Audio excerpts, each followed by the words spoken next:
Peut-être qu'on va voir nos amis les bisons. Peut-être pas encore. Mais au retour, j'essaierai de m'arrêter s'il y a des bisons. Parce que j'aime bien les bisons.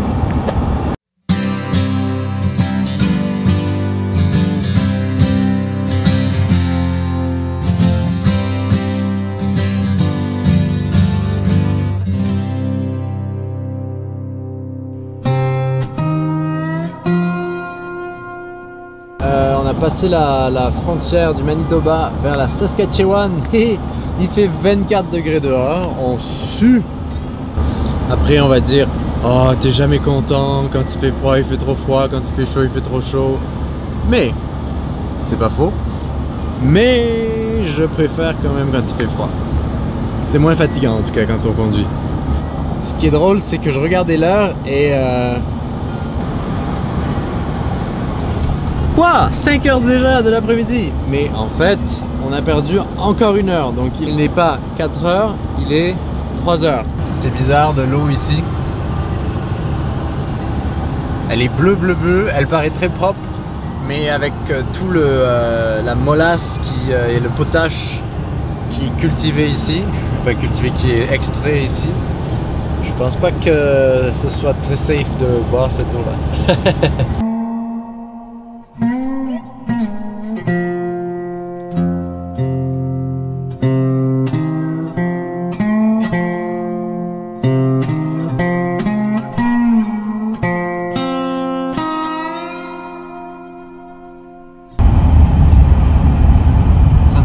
Inutile d'essayer de le laver. C'est vraiment dégueulasse.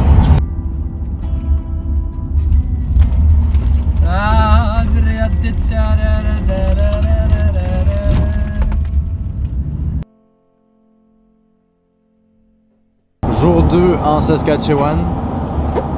Aujourd'hui l'idée c'est de dépasser l'Alberta et Edmonton en Alberta pour pouvoir aller à la frontière avec les Rocheuses. Et après on sera en Colombie-Britannique. Il se passe pas grand chose en fait dans les prairies, donc enfin c'est mieux comme ça quand c'est mieux quand on est sur la route qu'il se passe pas grand chose en fait. Mais à part mes amis, des insectes morts sur mon pare-brise.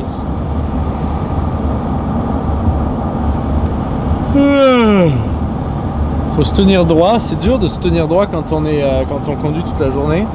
Parce que progressivement on tombe et c'est comme ça qu'on a le dos en copote. Ah, je devrais faire une time-lapse de moi ça m'obligerait à rester debout, moi qui m'affale.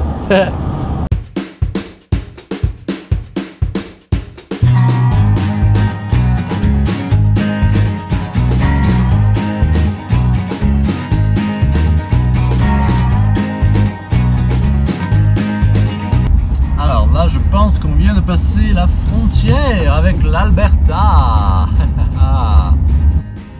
En fait, ici, la ville, elle est dans les 2 provinces.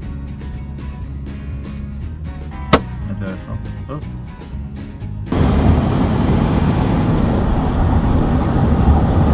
Ça sent l'essence. Welcome to Alberta. Je suis à Edmonton en ce moment. Et c'est la canicule.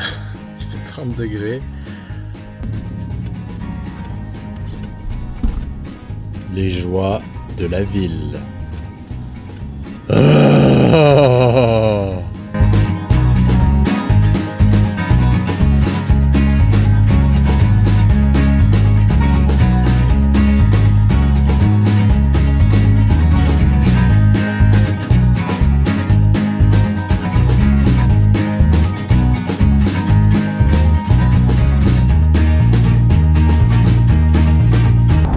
Ah, ça fait du bien de retrouver les arbres. Oh. On respire mieux.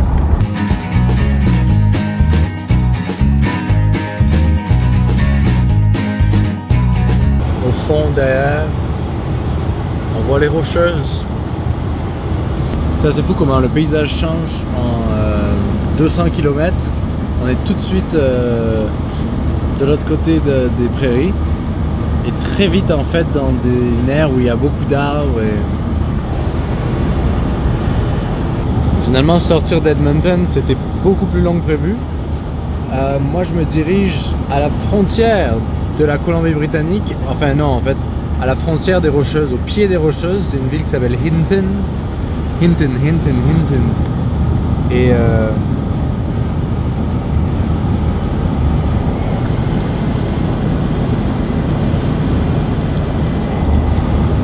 Et demain, ben, c'est la dernière demi-journée de route. Donc, je vais vous quitter pour quelque temps jusqu'à retourner à un moment ou un autre avec de la réception, du Wi-Fi, du cellulaire et du YouTube. C'était un voyage assez express finalement. J'ai bien roulé, beaucoup roulé. C'est assez dur quand on est tout seul en effet. C'est surtout le dos qui est dur. Oh, un petit lac. Quand on est dans un road trip comme ça, express, on profite pas tant finalement du Canada. Parce que j'ai réalisé ça en comparant avec lorsque j'ai fait la traversée à vélo. Quand on est à vélo ou même à moto, on a une sorte de préhension sur les éléments. C'est-à-dire on peut toucher vraiment l'herbe, on peut tomber dans l'herbe même. C'est quelque chose qu'en voiture, parce qu'on a les vitres fermées, parce qu'on va très vite, parce qu'on est concentré sur la prochaine destination. Donc voilà, une traversée du Canada de fête. C'était rapide finalement.